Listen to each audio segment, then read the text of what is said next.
Tired of manually changing prices one by one on Shopify and wasting precious time?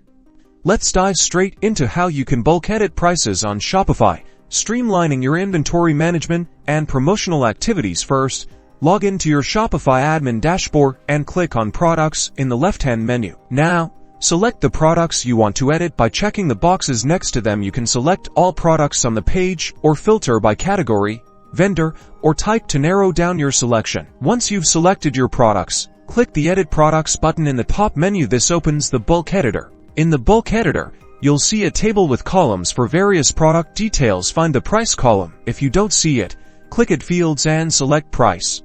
Now, you can directly edit the prices in the price column for each selected product. Simply click on the price field and enter the new price.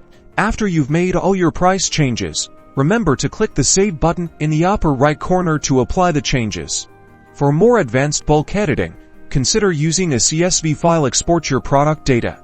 Edit the prices in the CSV, making sure to keep the handle column intact for product identification, and then import the updated CSV back into Shopify. Finally, explore third-party apps in the Shopify App Store for even more robust bulk editing features. Search for terms like Bulk Edit Prices or Price Management app to find the perfect tool for your needs. Now you can efficiently manage your product pricing and save valuable time. #Shopify Inventory #Price Management.